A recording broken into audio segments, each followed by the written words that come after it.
B Ed notes विभिन्न राज्यों के सभी विश्वविद्यालयों के छात्रों और विभिन्न परीक्षाओं की तैयारी में सहायता के लिए तैयार किए गए हैं।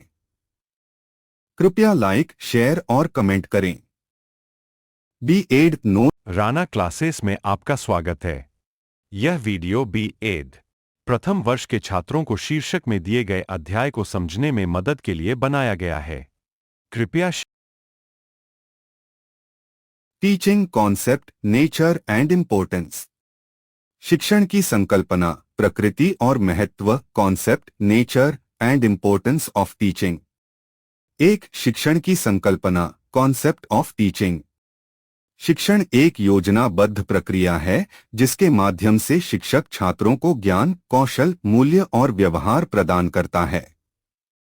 यह केवल सूचना देने की प्रक्रिया नहीं है, बल्कि यह सीखने को सक्रिय और सार्थक बनाने की एक कला और विज्ञान दोनों है। शिक्षण का उद्देश्य विद्यार्थियों के संपूर्ण विकास को सुनिश्चित करना होता है, मानसिक, सामाजिक, भावनात्मक और नैतिक विकास।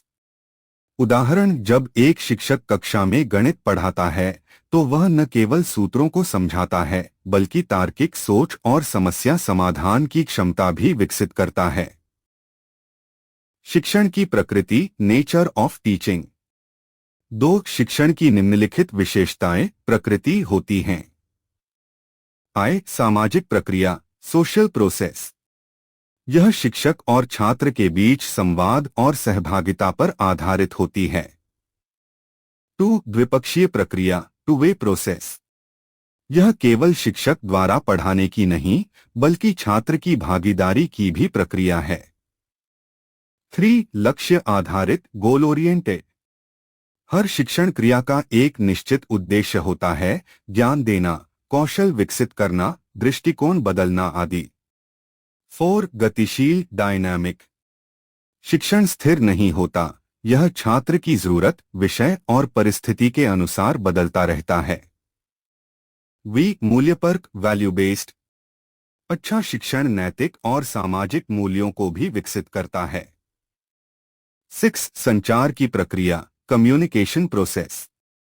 शिक्षण एक प्रभावी संचार का रूप है जहां भाषा, इशारे, ऑडियो विजुअल सामग्री आदि का उपयोग होता है।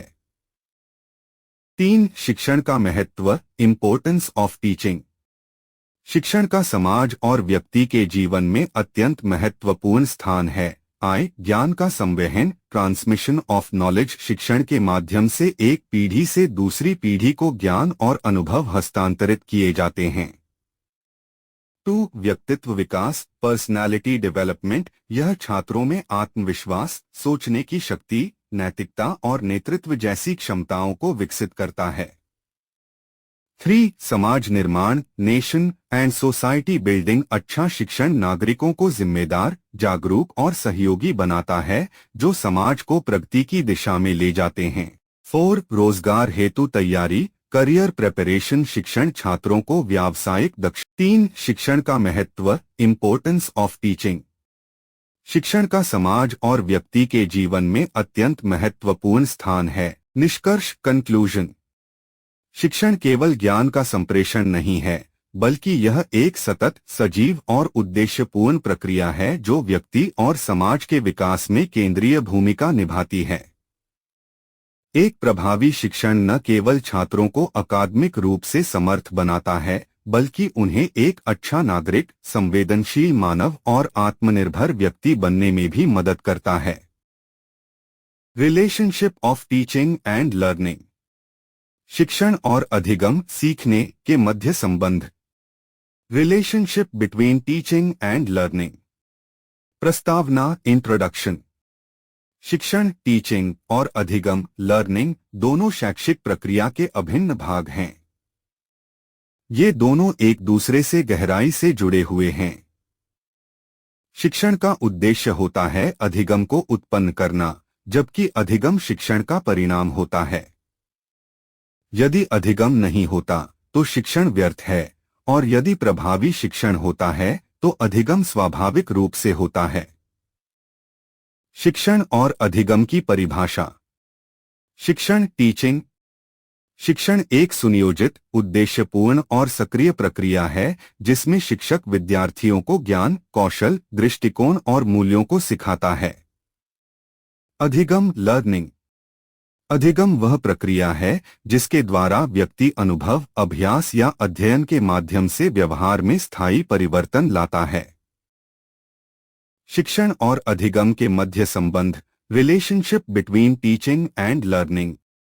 आय, कारण और परिणाम का संबंध, कॉज एंड इफेक्ट रिलेशनशिप। शिक्षण कारण कॉज है और अधिगम उसका परिणाम इफेक्ट है। यदि शिक्षण प्रभावी है तो अधिगम अवश्य होगा। 2. परस्पर निर्भरता, इंटरडिपेंडेंस। अधिगम के बिना शिक्षण अधूरा है और बिना शिक्षण के अधिगम असंगठित हो सकता है। शिक्षक को यह समझना होता है कि छात्र कैसे सीखते हैं, तभी वह प्रभावी ढंग से पढ़ा सकता है। 3. उद्देश्य और साधन का संबंध, मीन्स एंड एंड रिलेशनशिप। शिक्षण एक साधन, मीन्स है, जबकि अधिगम उसका लक्ष्य, एंड है। शिक्षक जो भी तकनीक, विधि या सामग्री उपयोग करता है वह अधिगम को बढ़ावा देने के लिए होता है। 4. दोतरफा प्रक्रिया, टू वे प्रोसेस। यह एक संवादात्मक प्रक्रिया है। शिक्षक पढ़ाता है परंतु छात्र की सक्रिय भागीदारी और प्रतिक्रिया से ही अधिगम सफल होता है। व्यक्तिगत अंतर का महत्व, इंपॉर्टेंस ऑफ इंडिविजुअल डिफरेंसेस। अधिगम की गति हर छात्र में भिन्न होती है। अच्छा शिक्षण तभी संभव है जब शिक्षक छात्रों के अधिगम स्तर, रुचियों और क्षमताओं को समझे। 6. अधिगम शिक्षण की गुणवत्ता का सूचक, learning indicates quality of teaching. अगर छात्र अच्छा सीख रहे हैं तो यह इस बात का संकेत है कि शिक्षण प्रभावी है। इसलिए अधिगम शिक्षण की सफलता का मापक होता है। स्टेजेस ऑफ टीचिंग, शिक्षण की अवस्थाएं। प्रस्तावना, इंट्रोडक्शन।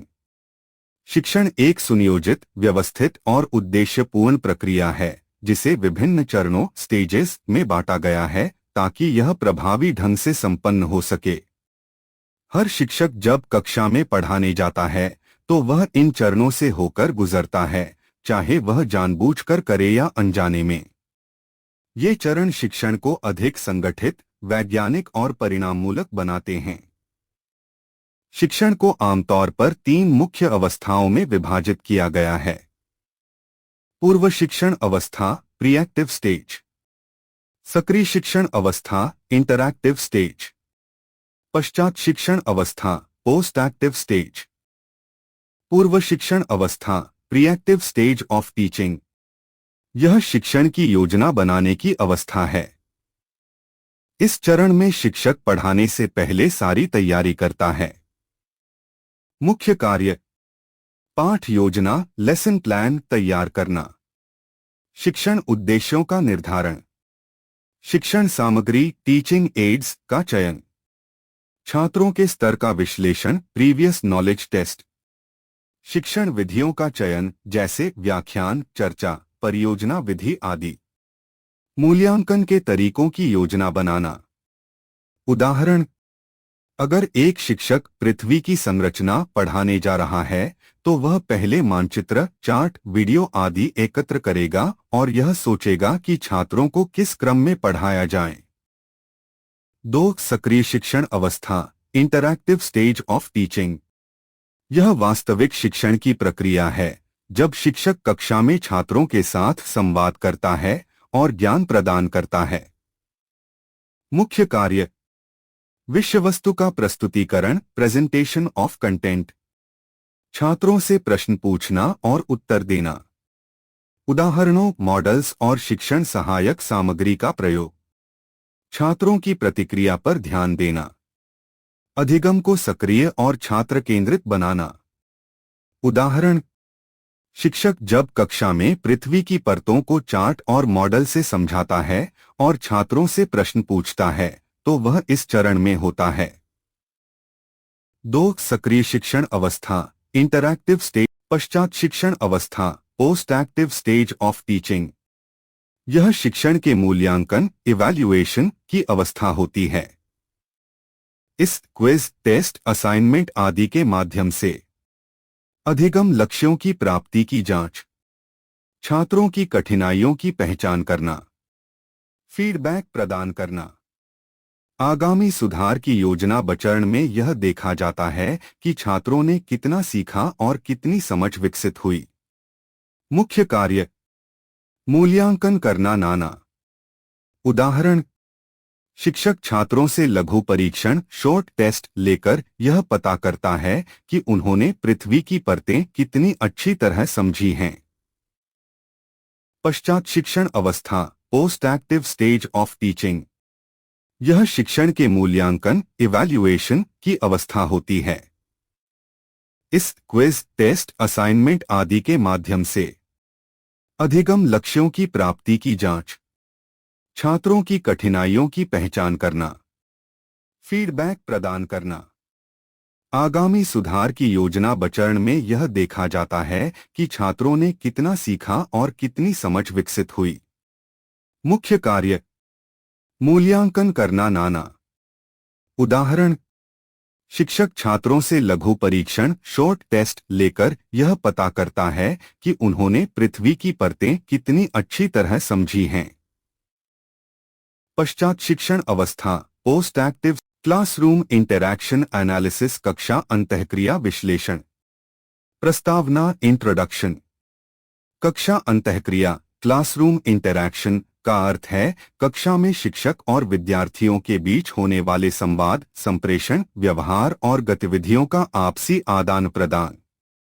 जब एक शिक्षक छात्रों से बात करता है, प्रश्न पूछता है, उत्तर देता है, प्रतिक्रिया देता है या छात्र आपस में चर्चा करते हैं, तो ये सब कक्षा अंतःक्रिया के रूप होते हैं।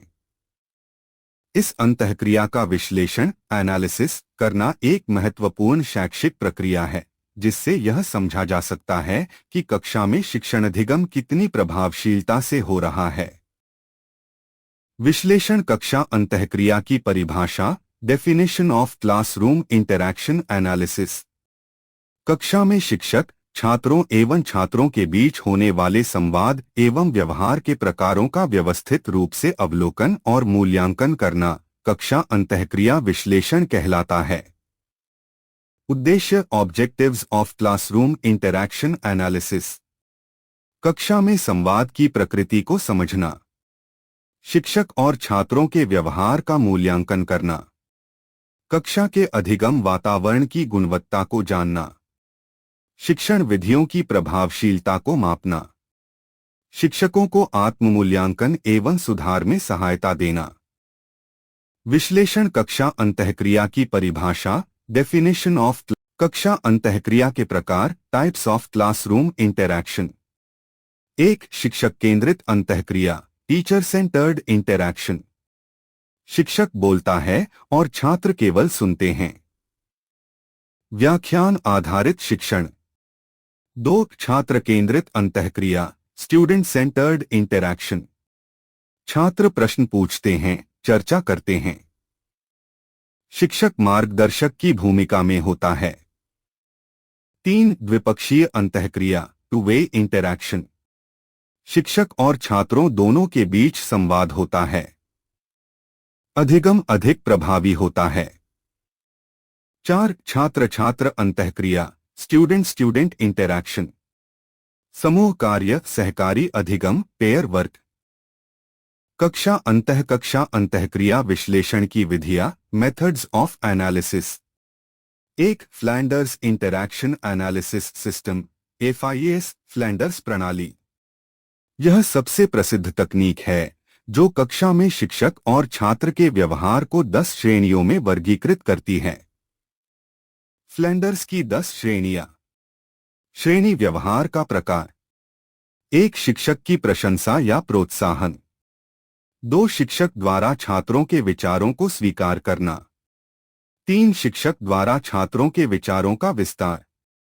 4 शिक्षक द्वारा प्रश्न पूछना। 5 शिक्षक द्वारा व्याख्यान देना। 6 दिशानिर्देश देना। 7 आलोचना या नकारात्मक प्रतिक्रिया। 8 छात्र द्वारा बात करना, प्रारंभ शिक्षक से। 9 छात्र द्वारा बात करना, प्रारंभ स्वयं से। 10 शून्य बटा चुप्पी बटा भ्रम। नेचर एंड कैरेक्टरिस्टिक्स ऑफ शिक्षण की प्रकृति एवं विशेषताएं। प्रस्तावना इंट्रोडक्शन। शिक्षण टीचिंग एक जटिल, गतिशील और उद्देश्यपूर्ण प्रक्रिया है जो केवल जानकारी प्रदान करने तक सीमित नहीं होती, बल्कि यह छात्रों के व्यक्तित्व विकास, ज्ञान निर्माण, समझ, कौशल और मूल्यबोध को बढ़ावा देने की एक सतत प्रक्रिया है। शिक्षण की प्रकृति यह बताती है कि यह प्रक्रिया कैसी है, जबकि इसकी विशेषताएं यह स्पष्ट करती हैं कि यह किन गुणों से युक्त होती है। शिक्षण की प्रकृति, नेचर ऑफ टीचिंग। शिक्षण एक सामाजिक प्रक्रिया है। शिक्षण शिक्षक और छात्र के बीच पारस्परिक संवाद और सहयोग पर आधारित होता है। यह समाज की जरूरतों और मूल्यों के अनुसार संचालित होता है। 2. शिक्षण एक द्विपक्षीय टू वे प्रक्रिया है। इसमें शिक्षक पढ़ाता है और छात्र सीखता है, लेकिन छात्र की भागीदारी भी आवश्यक होती है। संवाद और प्रतिक्रिया इसकी सफलता की कुंजी हैं। 3. शिक्षण एक उद्देश्यपूर्ण प्रक्रिया है। यह हमेशा किसी निश्चित उद्देश्य की प्राप्ति के लिए किया जाता है, जैसे ज्ञान प्रदान करना, कौशल विकसित करना, दृष्टिकोण बदलना आदि। 4. शिक्षण एक कला और विज्ञान दोनों है। कला क्योंकि यह अनुभव, रचनात्मकता और प्रस्तुति कौशल पर आधारित है। विज्ञान क्योंकि यह सिद्धांतों, मनोविज्ञान और नियोजित विधियों पर आधारित है। 5. शिक्षण एक नियोजित गतिविधि है। इसमें पूर्व योजना, लेसन प्लानिंग, शिक्षण सामग्री, विधियां और मूल्यांकन आदि का पूर्व निर्धारण होता है। 6. शिक्षण एक सतत प्रक्रिया है। यह केवल एक समय की क्रिया नहीं, बल्कि लगातार चलने वाली प्रक्रिया है जो जीवन पर्यंत चलती है। 7.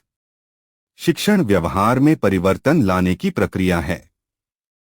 इसका मुख्य उद्देश्य ज्ञान के साथ साथ सोच, दृष्टिकोण और व्यवहार में सकारात्मक परिवर्तन लाना होता है।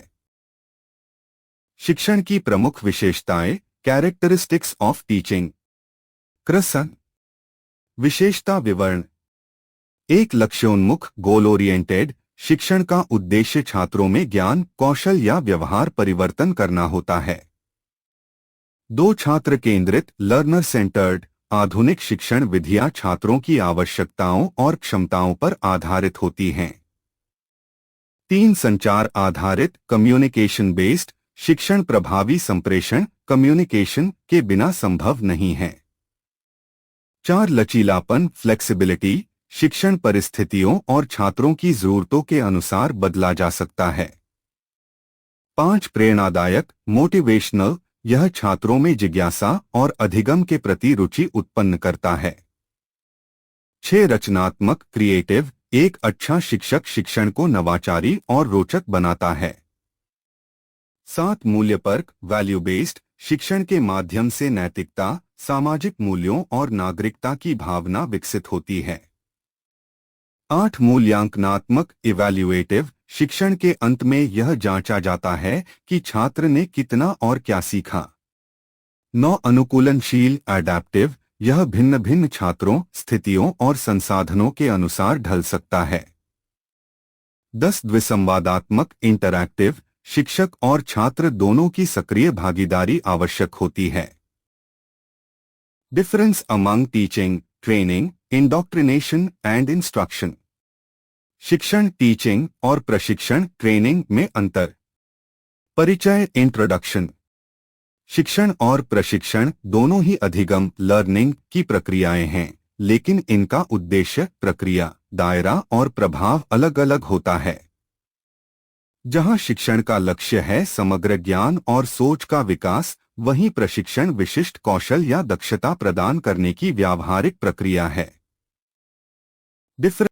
शिक्षण, टीचिंग। परिभाषा। शिक्षण वह प्रक्रिया है जिसमें शिक्षक छात्रों को ज्ञान, सिद्धांत, मूल्यों और सोचने की क्षमताओं को विकसित करने में सहायता करता है। मुख्य विशेषताएं: ज्ञान आधारित, नॉलेज बेस्ड। दीर्घकालिक प्रक्रिया समग्र विकास को प्रोत्साहित करता है, ज्ञान, दृष्टिकोण, नैतिकता आदि। छात्र को सोचने और विश्लेषण करने के लिए प्रेरित करता है। विभिन्न विषयों को समझने में मदद करता है। उदाहरण: विद्यालय में शिक्षक द्वारा गणित, विज्ञान, इतिहास, भाषा आदि का शिक्षण कराना। 2. प्रशिक्षण, ट्रेनिंग। परिभाषा: प्रशिक्षण एक ऐसी प्रक्रिया है जिसमें किसी व्यक्ति को किसी विशेष कार्य या कौशल को दक्षता से करने योग्य बनाया जाता है। मुख्य विशेषताएं: कौशल आधारित, स्किल बेस्ड। लघुकालिक और केंद्रित प्रक्रिया, केवल व्यावहारिक दक्षता पर ध्यान। दोहराव और अभ्यास आवश्यक, आमतौर पर व्यावसायिक या तकनीकी उद्देश्यों के लिए होता है।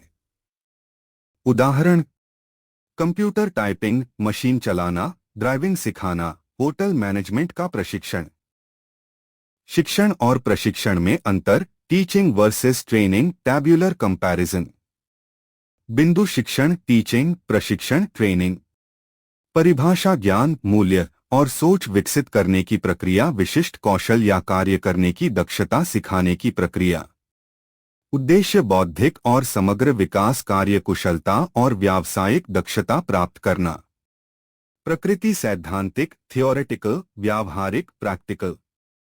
दायरा: व्यापक, ज्ञान, सोच, दृष्टिकोण आदि, सीमित, विशेष कार्य कौशल। समयावधि: दीर्घकालिक, लॉन्ग टर्म, लघुकालिक, शॉर्ट टर्म। केंद्र बिंदु: समझ, विश्लेषण और चिंतन, अभ्यास, दोहराव और दक्षता। लाभार्थी: लर्नर्स, छात्र, विद्यार्थी, कर्मचारी, कामगार, प्रशिक्षु। उदाहरण: स्कूल, कॉलेज में शिक्षा, औद्योगिक संस्थानों में प्रशिक्षण। शिक्षण, टीचिंग और अनुदेशन, इंस्ट्रक्शन में अंतर। परिचय, इंट्रोडक्शन। शिक्षण, टीचिंग और अनुदेशन, इंस्ट्रक्शन दोनों शब्द शैक्षिक प्रक्रिया से जुड़े हुए हैं, लेकिन इनकी प्रकृति, उद्देश्य और कार्यप्रणाली में मूलभूत अंतर होता है। शिक्षण एक व्यापक प्रक्रिया है, जबकि अनुदेशन उस प्रक्रिया का एक संकीर्ण और अधिक निर्देशात्मक हिस्सा होता है। शिक्षण, टीचिंग क्या है? परिभाषा: शिक्षण एक समग्र शैक्षिक प्रक्रिया है जिसके अंतर्गत शिक्षक छात्र को ज्ञान, कौशल, दृष्टिकोण, मूल्यों आदि को विकसित करने में सहायता करता है। मुख्य विशेषताएं: संवादात्मक, इंटरैक्टिव। विचारशीलता और आलोचनात्मक सोच को बढ़ावा देता है। छात्र के बौद्धिक, सामाजिक, नैतिक और भावनात्मक विकास पर केंद्रित। लचीलापन और रचनात्मकता शामिल होती है। छात्र केंद्रित दृष्टिकोण। उदाहरण: एक शिक्षक जब छात्रों को लोकतंत्र के सिद्धांतों को समझाता है और उनके विचार जानने के लिए प्रश्न करता है। शिक्षण, टीचिंग क्या है? परिभाषा: शिक्षण एक समग्र शैक्षिक प्रक्रिया है जिसके अंतर्गत शिक्षक छात्र को ज्ञान, कौशल, दृष्टिकोण, मूल्यों आदि को विकसित करने में सहायता करता है। मुख्य विशेषताएं: संवादात्मक, इंटरैक्टिव। विचारशीलता और आलोचनात्मक सोच को बढ़ावा देता है। छात्र के बौद्धिक, सामाजिक, नैतिक और भावनात्मक विकास पर केंद्रित। लचीलापन और रचनात्मकता शामिल होती है। छात्र केंद्रित दृष्टिकोण। उदाहरण: अनुदेशन, इंस्ट्रक्शन क्या है? परिभाषा: अनुदेशन एक निर्देशात्मक प्रक्रिया है जिसमें शिक्षक छात्रों को विशेष रूप से किसी विषय वस्तु, प्रक्रिया या कार्य को नियमबद्ध तरीके से करना सिखाता है। मुख्य विशेषताएं: एकतरफा, वन वे या सीमित संवाद। विशिष्ट सामग्री या कार्य पर केंद्रित। चरणबद्ध और आदेश आधारित। सीमित लचीलापन। आमतौर पर पाठ्यक्रम आधारित। उदाहरण: शिक्षक कहता है, पृष्ठ संख्या 20 पढ़े और अभ्यास प्रश्न हल करें।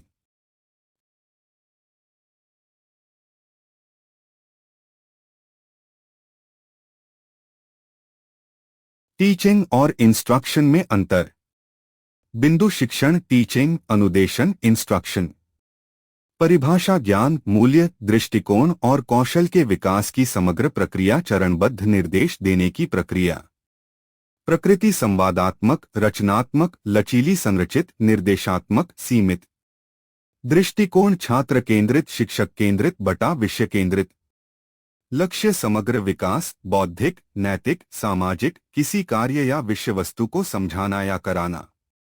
स्वतंत्रता का स्तर अधिक, सोचने समझने की स्वतंत्रता कम, निर्देशों का पालन करना होता है। प्रक्रिया का स्वरूप खुले विचारों वाली, विचार विनिमय आधारित, नियत दिशा में, स्पष्ट आदेशों पर आधारित। उदाहरण, हम गांधी जी के विचारों से क्या सीख सकते हैं? पाठ 5 को पढ़े और अभ्यास 2.1 हल करें। टीचिंग और शिक्षण टीचिंग और प्रवेशना इंडोक्ट्रिनेशन में अंतर। परिचय इंट्रोडक्शन।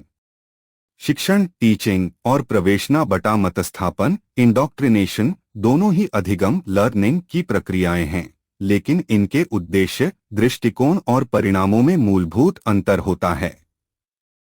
जहां शिक्षण का उद्देश्य है सोच, समझ, तर्क और आलोचनात्मक दृष्टि विकसित करना, वहीं प्रवेशना का उद्देश्य होता है किसी विचार या विश्वास को बिना तर्क के स्वीकार करवाना। शिक्षण टीचिंग क्या है? परिभाषा। शिक्षण एक ऐसी प्रक्रिया है जिसमें शिक्षक छात्रों को स्वतंत्र रूप से सोचने, तर्क करने और सीखने की क्षमता विकसित करने हेतु मार्गदर्शन करता है। मुख्य विशेषताएं। छात्र को सोचने और प्रश्न करने के लिए प्रोत्साहित करता है।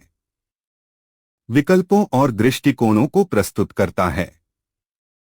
तर्क, आलोचनात्मक सोच और रचनात्मकता को बढ़ावा देता है। ज्ञान, कौशल, मूल्यों और दृष्टिकोण का संतुलित विकास करता है।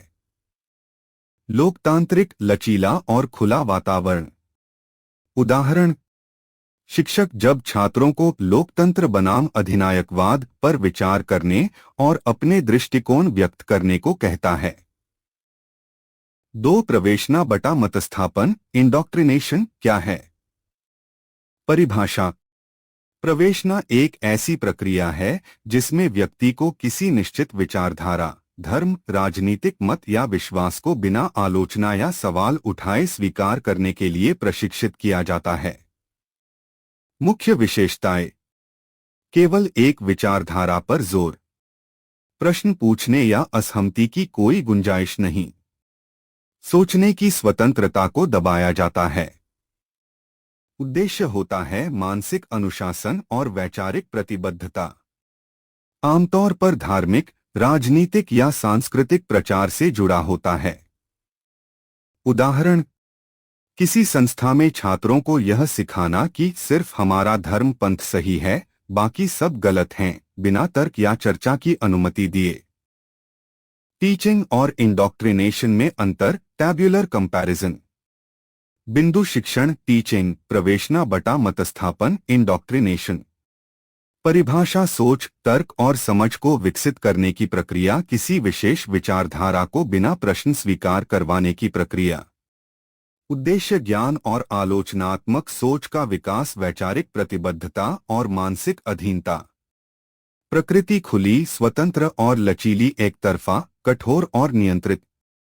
छात्र की भूमिका सक्रिय भागीदारी, प्रश्न पूछना, तर्क करना, निष्क्रिय स्वीकार करता।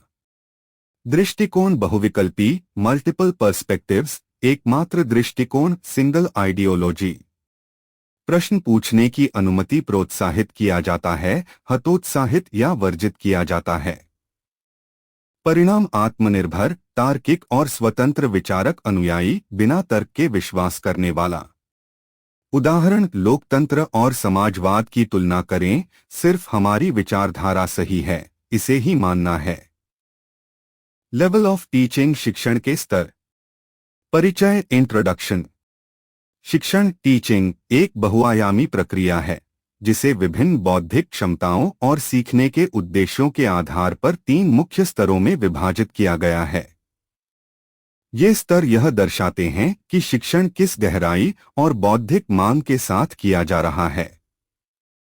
3 प्रमुख शिक्षण स्तर हैं: स्मरण स्तर मेमोरी लेवल, समझ स्तर अंडरस्टैंडिंग लेवल, पराविलोकन स्तर reflective level. Level of teaching शिक्षण के स्तर।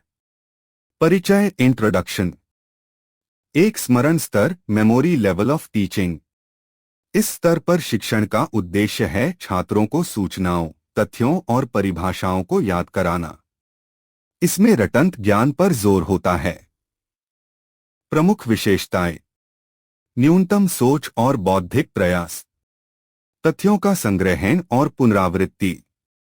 शिक्षक की भूमिका प्रमुख, विद्यार्थियों से सिर्फ याद रखने की अपेक्षा।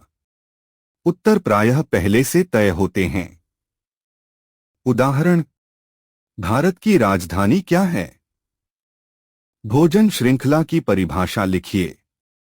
लाभ: प्रारंभिक कक्षाओं के लिए उपयोगी, बुनियादी जानकारियां देने में सहायक। सीमाएं: रचनात्मकता और समझ का विकास नहीं होता, आलोचनात्मक सोच की कमी रहती है। 2 समझ स्तर अंडरस्टैंडिंग लेवल ऑफ टीचिंग। परिभाषा: इस स्तर पर शिक्षण का उद्देश्य है छात्रों को जानकारी को समझना, उसका तर्कसंगत अर्थ निकालना और उसे अन्य संदर्भों में लागू करना। प्रमुख विशेषताएं: छात्र जानकारी को केवल याद नहीं करते बल्कि उसका अर्थ समझते हैं। व्याख्या, तुलना, विश्लेषण आदि शामिल होते हैं। छात्र और शिक्षक दोनों की सहभागिता। कक्षा में प्रश्नोत्तर और चर्चा होती है। उदाहरण: स्वतंत्रता संग्राम के कारणों की व्याख्या कीजिए। आप पानी के चक्र को चित्र द्वारा समझाइए। लाभ: समझ और तर्क का विकास, छात्रों की सक्रिय भागीदारी। सीमाएं: सभी छात्रों के लिए उपयुक्त नहीं, कमजोर आधार वाले छात्रों को कठिन लग सकता है। 3 पराविलोकन स्तर रिफ्लेक्टिव लेवल ऑफ टीचिंग। परिभाषा: इस स्तर पर शिक्षण का उद्देश्य है कि छात्र समस्याओं का समाधान स्वयं सोचकर करें, नवीन दृष्टिकोण अपनाएं और स्वतंत्र रूप से निर्णय लें। प्रमुख विशेषताएं: उच्च स्तरीय चिंतन और विश्लेषण, स्वनिर्णय और स्वान्वेषण पर बल, छात्र केंद्रित शिक्षण लर्नर सेंटर्ड। शिक्षक केवल मार्गदर्शक की भूमिका निभाता है। रचनात्मक और आलोचनात्मक सोच का विकास। उदाहरण: जलवायु परिवर्तन की समस्या के समाधान आप कैसे सुझाएंगे? यदि गांधी जी आज जीवित होते तो वे वर्तमान राजनीति को कैसे देखते? लाभ: नेतृत्व, नवाचार और निर्णय क्षमता का विकास, वास्तविक जीवन की समस्याओं को हल करने की योग्यता। सीमाएं: उच्च स्तर की बौद्धिक तैयारी आवश्यक, सभी छात्रों के लिए उपयुक्त नहीं। तीनों स्तरों का सारांश। बिंदु स्मरण स्तर, समझ स्तर, पराविलोकन स्तर। उद्देश्य याद कराना, समझ विकसित करना, समस्या समाधान, चिंतन। बौद्धिक स्तर न्यूनतम, मध्यम, उच्चतम। शिक्षक की भूमिका नियंत्रक, कंट्रोलर, मार्गदर्शक, प्रेरक बटा सहायक, फैसिलिटेटर। छात्र की भूमिका निष्क्रिय बटा अनुक्रियाशील, सक्रिय भागीदारी, स्वायत्त बटा आत्मनिर्देशित। उदाहरण प्रश्न: नदी की परिभाषा बताओ। नदी और झील में अंतर बताओ। जल संरक्षण के तरीके सोचिए। उपयुक्तता प्राथमिक कक्षाओं के लिए, माध्यमिक कक्षाओं के लिए, उच्च शिक्षा या शोध के लिए। तीनों स्तरों का सारांश। बिंदु स्मरण स्तर, समझ स्तर, पराविलोकन स्तर। उद्देश्य याद कराना, समझ विकसित करना, समस्या समाधान, चिंतन। बौद्धिक स्तर न्यूनतम, मध्यम, उच्चतम। थ्योरीज ऑफ टीचिंग, शिक्षण के सिद्धांत। परिचय इंट्रोडक्शन। शिक्षण एक जटिल और बहुआयामी प्रक्रिया है जिसमें शिक्षक और विद्यार्थी दोनों की भूमिका होती है। शिक्षण को सफल बनाने के लिए विभिन्न सिद्धांत थ्योरीज विकसित किए गए हैं जो शिक्षण प्रक्रिया को समझने, व्यवस्थित करने और प्रभावी बनाने में मदद करते हैं। ये सिद्धांत शिक्षण के विभिन्न पहलुओं को समझाते हैं, जैसे कि सीखने का तरीका, शिक्षक की भूमिका, विद्यार्थी की मानसिकता आदि। प्रमुख शिक्षण सिद्धांत मेजर थ्योरीज ऑफ टीचिंग।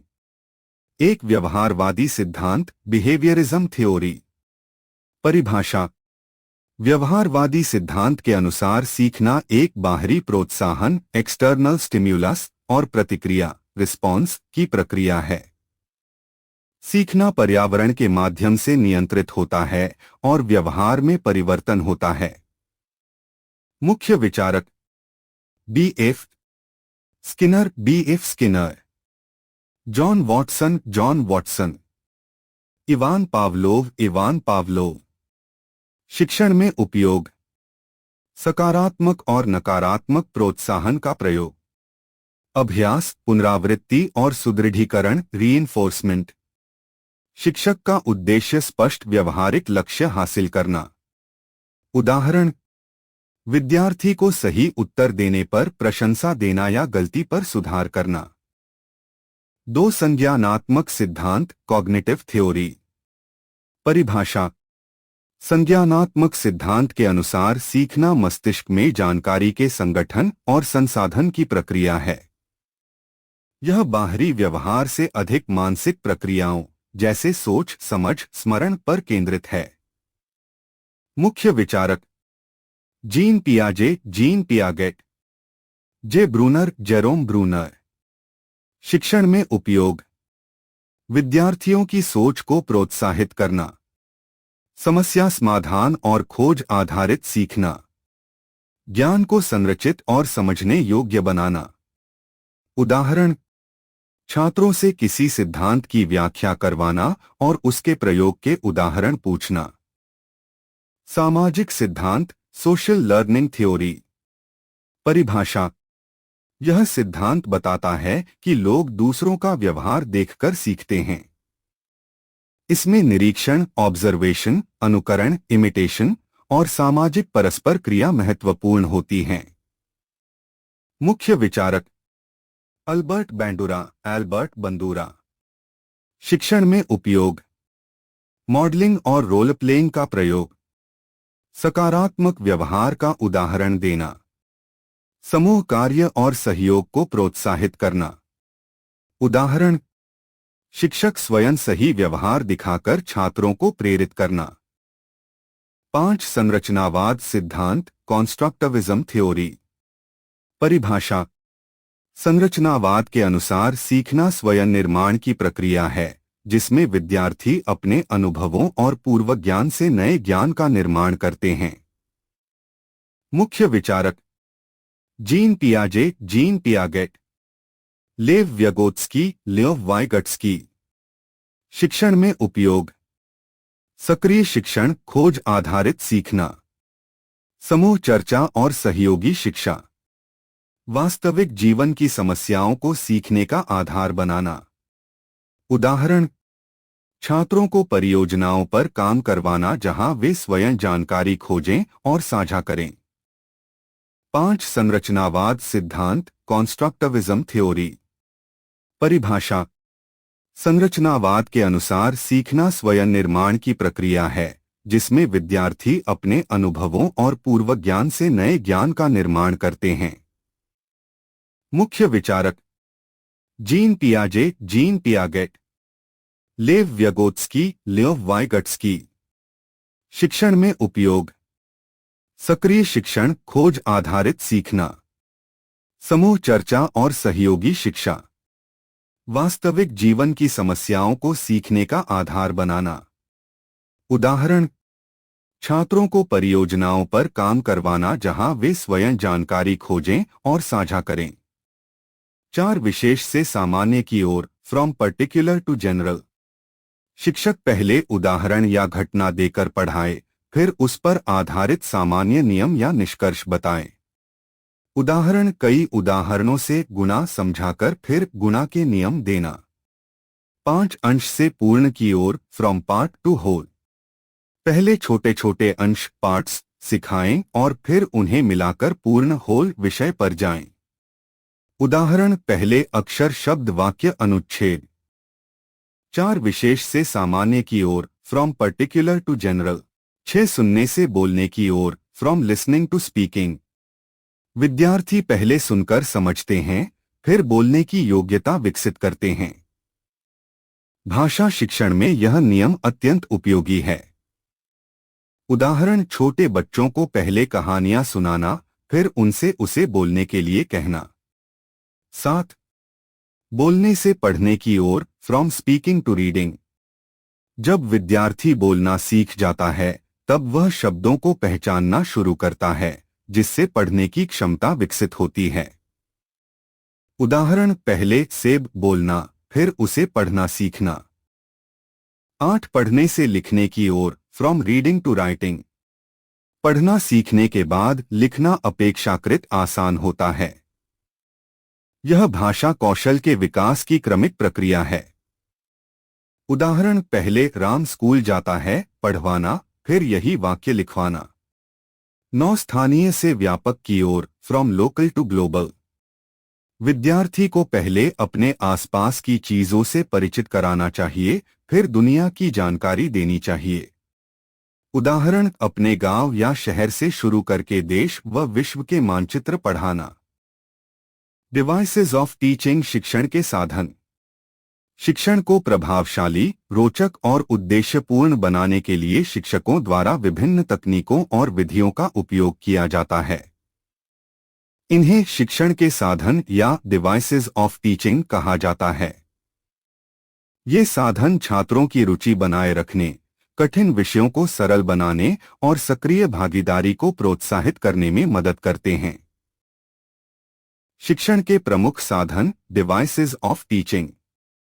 1 कथन विधि, लेक्चर मेथड। यह पारंपरिक विधि है जिसमें शिक्षक मौखिक रूप से जानकारी प्रदान करता है। इसका उपयोग उच्च कक्षाओं में या जब विस्तृत व्याख्या की आवश्यकता होती है तब किया जाता है। लाभ, समय की बचत, ज्यादा छात्रों तक जानकारी पहुंचना। सीमाएं, एक तरफा प्रक्रिया, छात्र निष्क्रिय रहते हैं। 2 प्रश्नोत्तर विधि, क्वेश्चन आंसर मेथड। इसमें शिक्षक छात्रों से प्रश्न पूछता है और उत्तर देता है या उत्तर मांगता है। यह छात्रों की सोचने की क्षमता और भागीदारी बढ़ाता है। लाभ, तर्कशक्ति का विकास, सक्रिय भागीदारी। सीमाएं, सभी छात्रों को समय नहीं मिल पाता। 3 विचार विमर्श विधि, डिस्कशन मेथड। इसमें शिक्षक और छात्र किसी विषय पर चर्चा करते हैं। यह समूह शिक्षण का रूप है और आलोचनात्मक सोच को बढ़ावा देता है। लाभ, स्वतंत्र विचारों का विकास। सीमाएं, अनुशासन बनाए रखना कठिन हो सकता है। 2 प्रश्नोत्तर प्रदर्शन विधि, डेमोन्स्ट्रेशन मेथड। शिक्षक किसी गतिविधि या प्रयोग को दिखाकर विषय को स्पष्ट करता है। विज्ञान, गणित, कला आदि में विशेष रूप से उपयोगी। लाभ, व्यावहारिक ज्ञान, स्पष्ट समझ। सीमाएं, समय व संसाधनों की आवश्यकता। 5 सक्रिय शिक्षण विधियां, एक्टिविटी बेस्ड मेथड्स। छात्रों को स्वयं क्रियाओं के माध्यम से सीखने का अवसर मिलता है। प्रोजेक्ट कार्य, प्रयोग, रोलप्ले आदि। लाभ, अनुभवात्मक अधिगम, रचनात्मकता का विकास। सीमाएं, योजना और संसाधनों की अधिक आवश्यकता। 6 शिक्षण सहायक सामग्री, टीचिंग एड्स। दृश्य, विजुअल, श्रव्य, ऑडियो और श्रव्य दृश्य, ऑडियो विजुअल सामग्री जैसे चार्ट, मॉडल, वीडियो आदि। ये जटिल अवधारणाओं को सरल और रोचक बनाते हैं। लाभ, इंद्रियों द्वारा गहरी समझ, याददाश्त में वृद्धि। 7 कार्यपुस्तिका विधि, वर्कबुक मेथड। इसमें छात्रों को विशेष कार्य पुस्तिकाएं दी जाती हैं जिनमें गतिविधियां, अभ्यास आदि होते हैं। लाभ, आत्मनिर्भर अध्ययन, पुनरावृत्ति में सहायक। 8 स्वाध्ययन विधि, सेल्फ स्टडी मेथड। छात्र स्वयं अध्ययन करते हैं, पुस्तक, वीडियो, डिजिटल माध्यमों से। लाभ, आत्मनिर्भरता, समय का सही उपयोग। सीमाएं, अनुशासन की आवश्यकता। निष्कर्ष, कंक्लूजन। शिक्षण के साधन न केवल शिक्षक को पढ़ाने में मदद करते हैं, बल्कि छात्रों को समझने, सोचने और सीखने की प्रक्रिया में सक्रिय बनाते हैं। एक कुशल शिक्षक परिस्थिति, विषय और छात्रों की जरूरत के अनुसार उचित शिक्षण साधनों का चयन करता है।